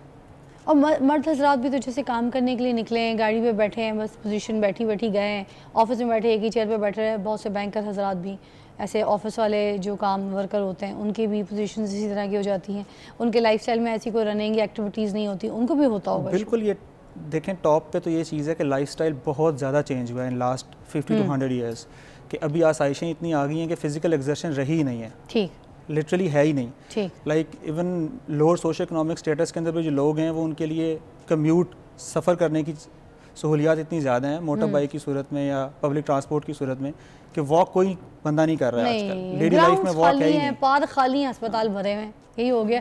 अच्छा, अब मैं आपसे पूछना चाहिए थी डॉक्टर कंजा, मुझे बताइएगा कि अब इसको कम कैसे किया जा सकता है? सवाल ये होता है। जी देखिए, सवाल के अंदर मोटापा कम कैसे किया जा सकता है? कम कैसे किया जा सकता है, यही है सबसे पहले फिजिकल एक्टिविटी ही है कि अपनी एक्टिविटी बढ़ाएं। कम से कम आपके 20 मिनट की वॉक लाजमी है। ये डॉक्टर कंजा वो बता रही हैं जो डॉक्टर्स के पास जाने से पहले आप अपनी खुद की जो है ना तबीयत ठीक कर सकते हैं, मोटापा कम कर सकते हैं, ये वो वाले आपको टिप्स बता रही हैं। जी बिल्कुल। अगर तो आप 10-15 kg ज़्यादा हैं अपने आइडियल वेट से, हम हमेशा बात करते हैं कि हम BMI कैलकुलेट करते हैं, बॉडी मास इंडेक्स, जो कि आपकी हाइट के अकॉर्डिंगली आपका आइडियल वेट कितना होना चाहिए। अच्छा। अगर आप अपने आइडियल वेट से 10 to 15 kg ज़्यादा हैं जस्ट, तो सिर्फ आप घर में ही अपना वेट कंट्रोल कर सकते हैं। उसमें सिर्फ ये है कि आपने दिन में 20 मिनट की वॉक लाजमी करनी है। कोई भी 20 मिनट निकालें कि जिसमें आप बेशक आप पार्क नहीं भी जाना चाहते, आप अपने टीवी लाउंज में ही ना एक चक्कर लगा लें, एक चक्कर पैदल लगाएं और एक चक्कर भाग के लगाएं। आप 20 मिनट अगर यही कर लेंगे तो आपका जो मेटाबॉलिक रेट है वो बहुत फास्ट हो जाएगा। अच्छा। और आप वेट लूज करना शुरू कर देंगे। अच्छा। दूसरी चीज़ खुराक है। खुराक, एक्सरसाइज के बाद खुराक आती है। खुराक कितनी खानी है ये ज़रूरी नहीं है, या क्या खाना है ये ज़रूरी नहीं है, ऑर्डर क्या होना चाहिए ये बहुत इंपॉर्टेंट है। तो सबसे पहले मैं ये कहती हूँ कि जैसे ही आप उठें तो जो पहली चीज़ आपके मैदे में जानी चाहिए वो फाइबर होना चाहिए। ओके। फाइबर की form why fibre is important in early morning time? एक तो ये कि फाइबर जो होता है एक कोटिंग लगा देता है आपकी आंतों के गिर्द, आपके मैदे के इर्द गिर्द एक कोटिंग लगा देता है जो कि चीज़ों को इतनी जल्दी अब्जॉर्ब नहीं होने देता। अगर आप उसके बाद एवरीबॉडी टेक कॉफीज एंड गर्म पानी, पहले लीटर पानी, गर्म पानी। मीठा हमारे उसमें बहुत ज़्यादा होता है कि मीठी चाय पी लें या मीठा टोस्ट खा लें या कुछ मीठे को आपने अवॉइड करना है और फाइबर कंटेंट रखना है। अच्छा। जैसे आपका फर्स्ट मील जो है वो फाइबर की फॉर्म में होगा, उसमें चोकर वाली रोटी भी हो सकती है, ओट वाली जौ की रोटी हो सकती है, जौ का दलिया हो सकता है, या कोई सलाद या वेजिटेबल हो सकती है। सेब भी हो सकता है। सेब भी हो सकता है। ईमान फातिमा की कॉल है गुजरावाला से। I would like to take. अस्सलाम वालेकुम। हेलो जी ईमान, कैसी हैं? जी मैं ठीक, आप कैसी हैं? ठीक है। ठीक है। ये बताइए कि क्या पूछेंगे आज? मोटापे के ऊपर हम बात कर रहे हैं और डॉक्टर कंजा आफ्ताब और उनके हस्बैंड हमारे साथ मौजूद हैं, तो आप क्या पूछना चाहेंगी? टीवी का वॉल्यूम बंद कर दोगी ना तो तुम्हें मुझे तुम्हारी आवाज आएगी। हाँ गुड़िया, वो 18 है। फिर बताओ क्या कह रही हो? टीवी वॉल्यूम बंद कर दो। ये मेरा वेट जो है बहुत ज्यादा हो गया। वेट बहुत ज्यादा, जैसे मैं 24 की और 5 की, बहुत ज्यादा वेट जो है ना बढ़ गया और मैं इसके लिए बहुत ज्यादा डाइटिंग कर रही हूँ, वॉक कर रही हूँ, लेकिन वेट जो है ना कम होने का नाम ही नहीं ले रहा। इसकी वजह से बस ये होता है कि कोई काम ना हो, सारा दिन बस थकावट सी बहुत ज्यादा होती है और मुझे तो इसके साथ बीमारियां भी बहुत ज्यादा लग गई हैं। 24-25 काम नहीं होता है, बस सारा दिन घर में। आपका वेट क्या है? तनवीर साहब पूछ रहे हैं, डॉक्टर तनवीर पूछ रहे हैं आपका वेट क्या है 24-25 साल की उम्र में?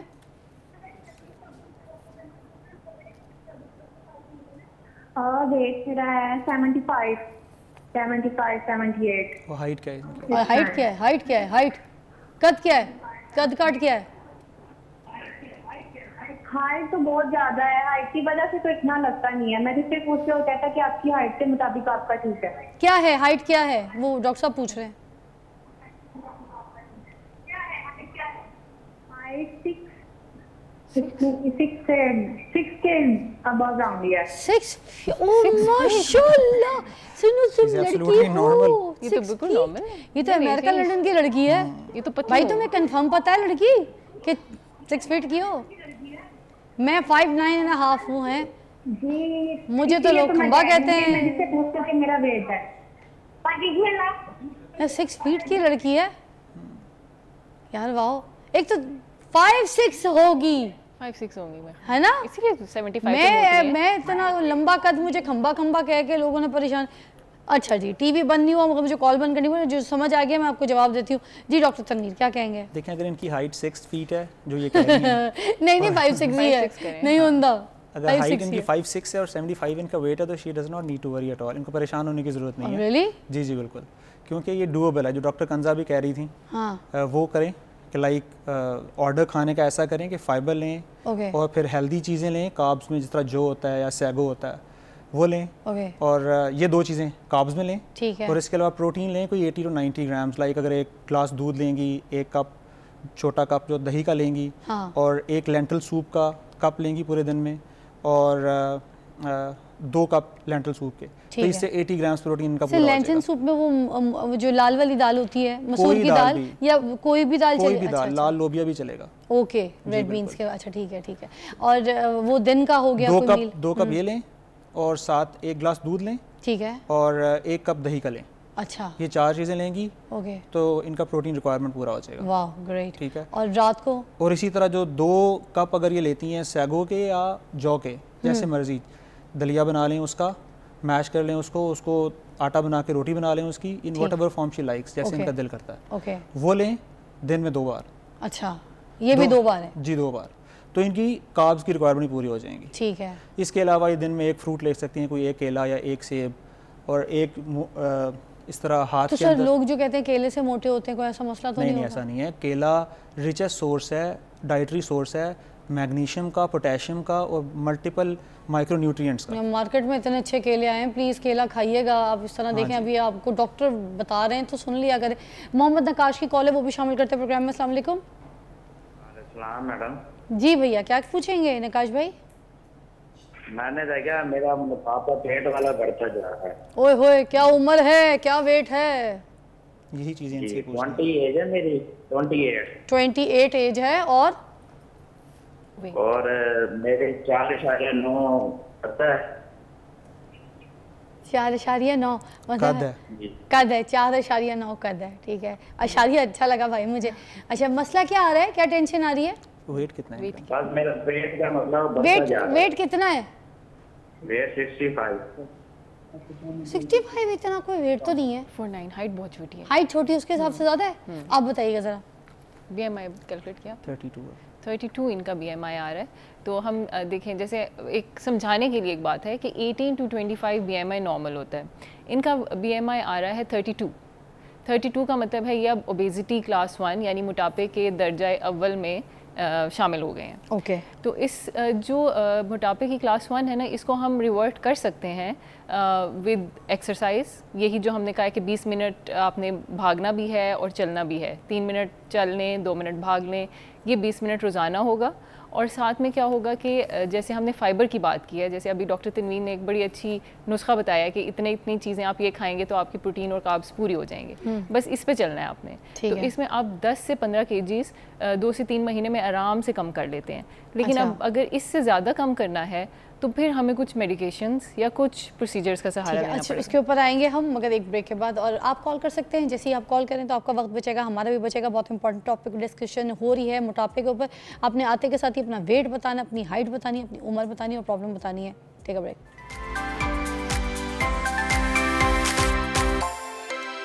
Watching morning with Fiza. हम बात करें मोटापे के ऊपर, आपकी कॉल्स भी शामिल करेंगे। डॉक्टर कंजा और उनके हस्बैंड तनवीर जो हैं, डॉक्टर तनवीर हमारे साथ मौजूद हैं और वेट लॉस सर्जन भी हैं आप। तो मैं अब आपसे सवाल ये करूँगी कि आपकी जो पढ़ाई है, डॉक्टरी फील्ड है, जो आप सर्जन हैं, उसमें वेट लॉस कम करने के क्या क्या तरीके हैं? किस तरीके से, कौन से इलाज से वेट लॉस हो सकता है? स्टार्ट हम पेशेंट से हमेशा ये कह के लेते हैं कि जो हमने आपको लाइफस्टाइल मॉडिफिकेशंस बताई हुई हैं कि जो खाना है वो कितना खाना है और किस तरीके से खाना है, और जो फिज़िकल एक्सर्शन है इसको अपने ज़िंदगी का हिस्सा बनाना है। ये कॉर्नर स्टोन है, मेन पिलर है, इसके ऊपर सारी ट्रीटमेंट्स खड़ी होंगी। अच्छा, तो सबसे पहले हम आ जाते हैं सबसे मिनिमल इन्वेजिव ट्रीटमेंट्स पे। कुछ दवाएं हैं, कुछ इंजेक्शंस हैं, वो हम देते हैं। उससे आप 6 मंथ्स टू 12 मंथ्स के अंदर 12 किलो 15 kgs आप ड्रॉप कर लेते हो। वो वेट लॉस स्टीरॉइड्स होती हैं? नहीं, अच्छा, स्टीरॉइड्स नहीं होती, वो FDA अप्रूव्ड मेडिकेशंस हैं जो कि एक्चुअली दवाइयाँ थी शुगर की। ओके। इंसुलिन एक्चुअली वो GLP-1 एनालॉग्स बोलते हैं उनको।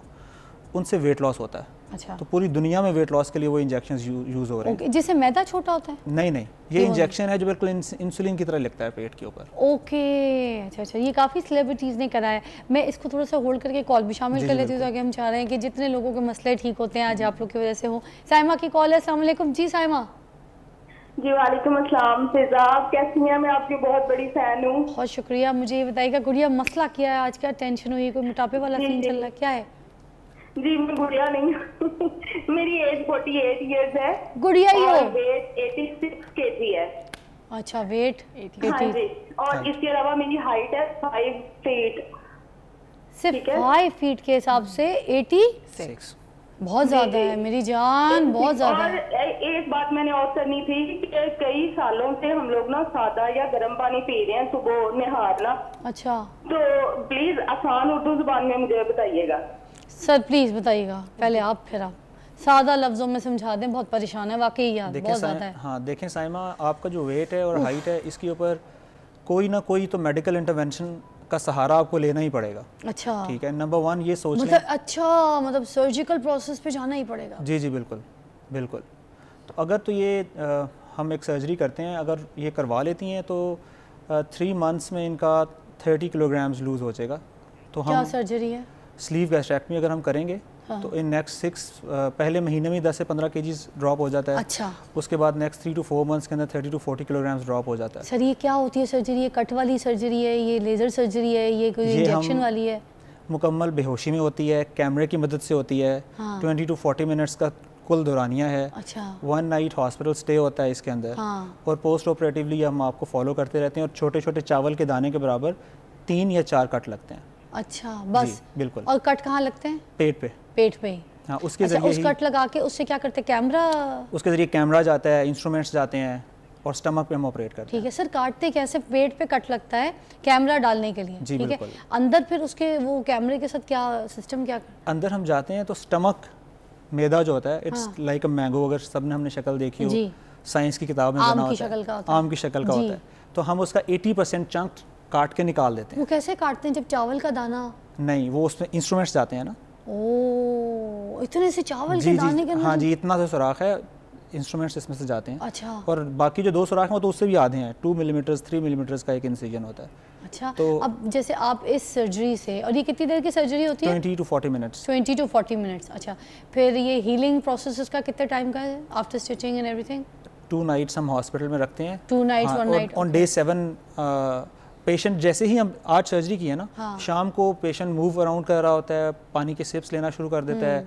नेक्स्ट डे ही कैन और she can go up the stairs, down the stairs, सीढ़ियां चढ़ सकते हैं। इसमें पेचीदगियां कोई है, चांसेस है, या ये कंफर्म होता है कि 3 महीने में जैसे आप कह रहे हैं वेट लूज हो जाता है? वेट लूज होता है इससे। अच्छा, और कोई साइड इफेक्ट नहीं है बाद में? देखें, साइड इफेक्ट तो हर चीज़ होते हैं ना, इसमें इसका साइड इफेक्ट यूँ समझे रिकवरी फेज़ है। अच्छा, रिकवरी फेज। एक रिकवरी फेज़ है कि शुरू में हम पेशेंट को liquid and semi solid diet पर रखते हैं। फिर जैसे स्टमक रिलैक्स कर जाता है, तो जैसे यहाँ कट लगता है तो मुंदमिल होने में वक्त लगता है, हम उसको संभाल के रखते हैं। अच्छा। तो हमने स्टमक के ऊपर कट लगाया है तो वो मुंदमिल होने में वक्त लगेगा, 4 to 6 वीक्स। उसके बाद फिर नॉर्मल डाइट स्टार्ट हो जाती है। और 3 महीने में रिजल्ट आएगा? वो तो पहले हफ्ते में ही आना शुरू हो जाता है। अच्छा सर, ये जो मैदा छोटा हो जाता है इसके बारे में पूछते हैं कि ये क्या, ये क्यों होता है, किस लिए की जाता है? खाना कम खाएं ताकि कोई इस वजह से? अच्छा, इसमें आम तौर पर तो लोग समझते हैं जी आम नुमा जो मैदा था वो अब केला नुमा हो गया, यूँ समझें। ठीक है। अच्छा, स्लीव लाइक अ स्लीव, ठीक है, ऐसी शेप हो जाती है, mango to banana shape. Yes, ऐसा हो गया। तो कहते हैं कि इसकी स्पेस ही कम होगी, खाता ही कम है, तो फिर वजन कम ही होगा ना। लेकिन इसकी जो फैक्ट्स हैं वो थोड़े डीप रूटेड हैं और साइंटिफिक हैं। वो जो हमने चंक निकाला है ना स्टमक का, उसमें से कुछ ऐसे हार्मोन्स होते हैं जो आपको भूख लगवाते हैं और आपके हंगर सेंटर पे, वेट सेंटर पे जाके आपके वेट के सेट पॉइंट को ऊंचा करते हैं। अच्छा। जैसे थर्मोस्टेट आपने 16 पे सेट कर दिया तो चलता रहेगा, इसी तरह आपका जो वेट का सेट पॉइंट है अगर वो 105 पे सेट हुआ है तो आप 3 मंथ्स के डाइटिंग साइकिल के बाद जैसे ही नॉर्मल रूटीन पे आएंगे तो आपने सुना होगा कि लोग कहते हैं कि मैंने तो अभी रोटी खानी भी नहीं शुरू की, पानी पीता हूँ ज़्यादा, 1 चपाती खाता हूँ, फिर से वजन बढ़ना शुरू हो गया। वो ग्रेजुअली आपको वापस उसी सेट पॉइंट पे लेके जाएगा, आपका सबकॉन्शियस माइंड। अच्छा। अब जब ये चंक निकल जाता है ना तो वो हार्मोन्स जो कि आपके सेट पॉइंट को ऊंचा कर रहे थे वो उनका इफेक्ट खत्म हो जाता है। Okay, I got it. Sir Shabana क्यों कॉलर शामिल करना चाहेंगे? नई नई चीज़ें देखें, जानने को मिली आज। कंजा, सही काम किया अपने हस्बैंड को लाके आज। शबाना जी अस्सलाम वालेकुम। वालेकुम जी शिबाना जी, क्या हुआ है, क्या मसला हो गया है? आप पे क्या हाल है आपका? मैं ठीक, आप बताएं क्या हुआ है, क्या वेट कोई मसला कोई मोटापे का चल रहा है, कोई बताइए टेंशन। मेरा मोटापे का मसला है काफी अच्छे से। फिर क्या है, वेट क्या है, हाइट क्या है? 86 है। अच्छा, और उम्र क्या है? हाइट का मुझे अंदाजा नहीं हाइट कितनी है, लेकिन वेट है ना वो 86 है। अच्छा, हाइट 86 है। वैसे हाइट आपकी क्या लोग कहते हैं, छोटे कद की हैं आप, मिड कद की, किस तरह कहते हैं आपको लोग?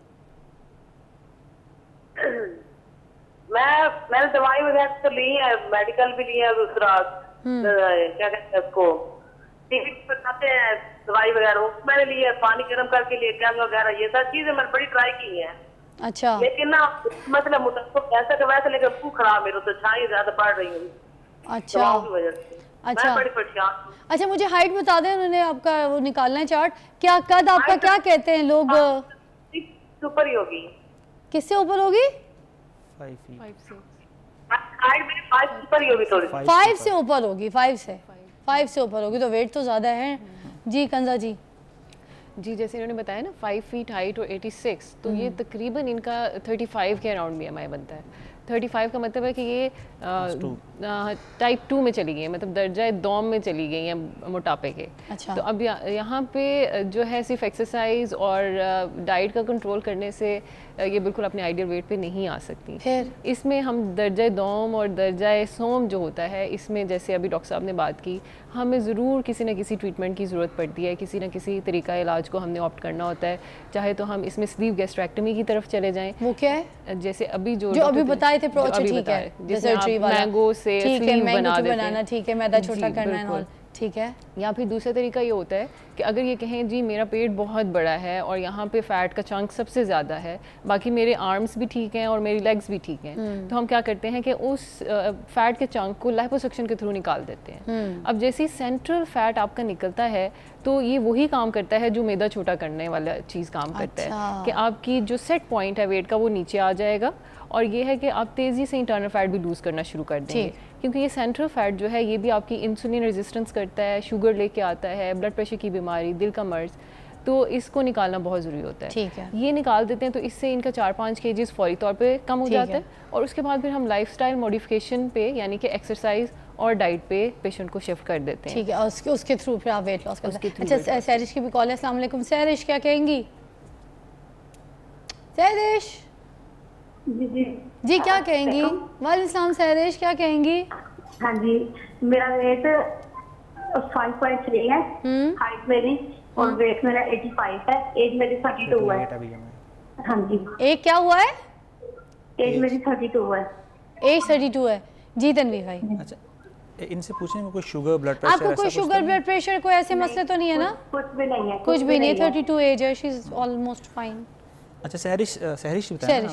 अच्छा सहरिश, देखें, एक तो आपने डाइट यूज़ करनी है जो हमने पहले शो में बता चुके हैं, जिसमें प्रोटीन एंड कार्ब्स हैं, उसी तरीके से आप लें, बिकॉज वो मैंने 80 किलोग्राम वाले वज़न के हिसाब से ही वो चीज़ें बताई थी। ठीक है, एक तो वो लें, दूसरा आप एक्सरसाइज स्टार्ट करें जिस तरह डॉक्टर कंजा ने बताया, और इसके अलावा अगर आप यूट्यूब पे जाएंगे और लिखेंगे 7 मिनट्स वर्कआउट, तो बहुत ही ऐसी 7 मिनट्स की वर्जिशें निकल आएंगी जो आप टीवी लाउंज में, घर में, कमरे में, मैट पे ही कर सकती हैं। सर वो योगा भी हो सकता है उसमें? योगा भी हो सकता है उसमें, लेकिन उसमें एक्चुअली कोर स्ट्रेंथनिंग एक्सरसाइजेज हैं। ठीक है, जिससे कोर स्ट्रेंथन होती है, उससे आपका बेसल मेटाबॉलिक रेट तेज होता है, रेस्टिंग एनर्जी एक्सपेंडिचर ज़्यादा होता है। मैं भी आजकल वही कर रही हूँ, यू आर सो राइट।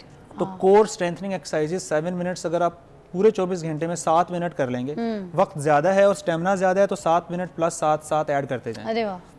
और उसके साइकिल्स 30 मिनट्स तक ले जाएं आप। ठीक है, तो जहां आप स्टार्ट लेंगी वहां से बिल्डअप होना शुरू हो जाएगा। ठीक है, एक तो ये करें फॉर 3 मंथ्स। ठीक है, और पहला रूल है ये, अगर आप इसको फॉलो करेंगी तो ही हम आपको इंटरवेंशन पे लेके जाएंगे। क्या बात है जी। एक ब्रेक लेते हैं, ब्रेक के बाद हम मजीद इस बात को एलैबोरेट करेंगे, मोटापे पे बात हो रही है, आपकी कॉल्स भी शामिल करेंगे। देखते रहिए मॉर्निंग विद फिजा।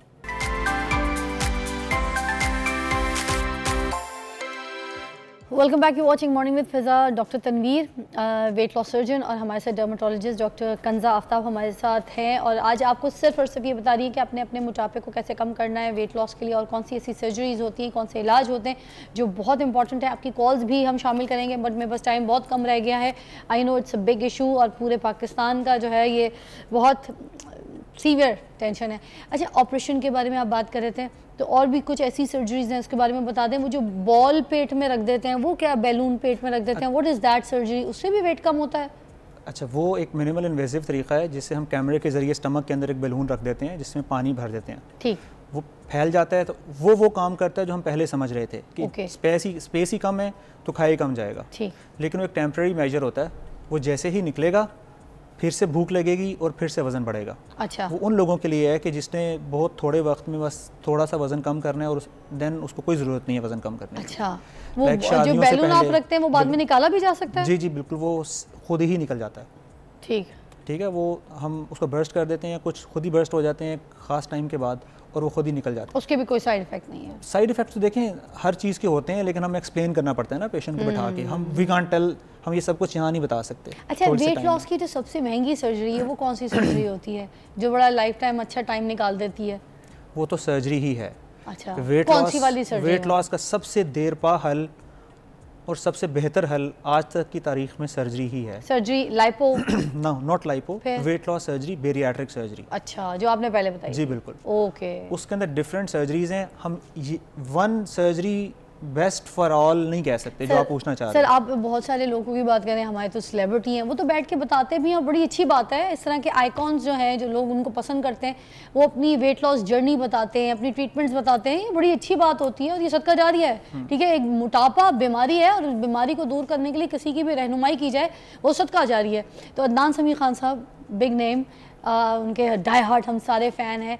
तो उनका वेट लॉस जो प्रोग्राम था वो क्या था, किस तरीके से उन्होंने किया, क्या आइडियलाइज था, चीज़ें अच्छी थी, सही था, वो सब आप लोग कहते हैं कि अपने मेडिकल की ज़बान में कि दैट्स द बेस्ट?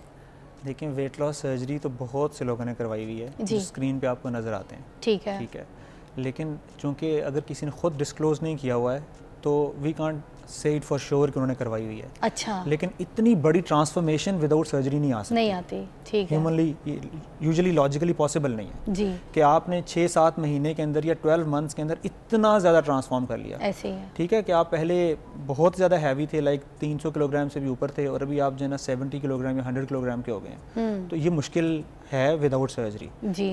अब सर्जरी जिन लोगों को जो फॉल करते हैं क्लास 1 में या क्लास 2 में, जिनका वजन 50 किलो 60 किलो ही सिर्फ ज़्यादा है, ऐसे लोगों के लिए स्लीव अच्छी सर्जरी है। ओके, ठीक है। जिन लोगों का वजन 100, सर ये जो सर्जरी है कितनी महंगी होती है?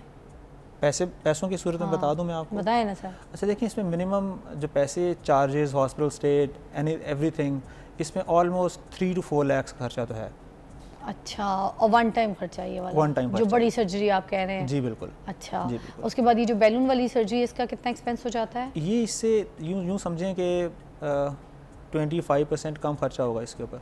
1.5 लाख ऑलमोस्ट लगा लें, है ना? हाँ जी। ठीक है। और जो टीके लगते हैं पेट में जिसके से वेट लॉस होता है, वो तो पूरा कोर्स होता है मेरे ख्याल से ना? वो पूरा कोर्स होता है, और वो कंपनीज तो फार्मा कंपनीज तो ये कहती हैं आप फॉर लाइफ लगा सकते हैं। फार्मा कंपनीज ये भी कहती हैं कि आप प्रिवेंट करने के लिए भी लगा सकते हैं कि अगर आपका वजन 10 किलो ही सिर्फ ज़्यादा है, 5 किलो ज़्यादा है, 2 किलो ही ज़्यादा है, अच्छा, तो आप उस वक्त ही लगाने शुरू हो जाएं। अच्छा। तो वो तो ये सारी चीज़ें कहते हैं, लेकिन वो शख्स जिसका 50-60 किलो 100 किलो ज़्यादा है, उसको खास फ़ायदा नहीं होता। सर वो इंजेक्शंस कितने? वो 1 साल का पूरे का कोर्स अगर आप सोचें तो 2.5 से 3 लाख उसमें भी लगेगा। कितने इंजेक्शंस होते हैं? वो वीकली इंजेक्शन लगेगा। वो डिफरेंट काइंड्स ऑफ इंजेक्शंस हैं, कुछ डेली लगते हैं, कुछ वीकली लगते हैं। But you don't recommend that, right? We recommend that only for those who are like 5-10 kilograms overweight or like unmarried girls हैं जिनका 15-20 kg ज़्यादा है सिर्फ। They don't want to go for surgery. We don't want to. Thank you so much doctor साहब। अब time इतना था, मगर आपको भी पता है कंजर जी, आज हमारा ये टॉपिक बहुत झकास था। मुझे लगता है बहुत लोगों की रहनुमाई आप दोनों की वजह से आते रहेगा, और एक ये कपल सेशन ड्यू है, आप लोगों ने दोबारा आना है हमारे प्रोग्राम में, वादा करके उठिए। आएंगे इंशाल्लाह। रहनुमाई करनी। 80% लोग जो है मोटापे का शिकार हैं और उनका इलाज करना है।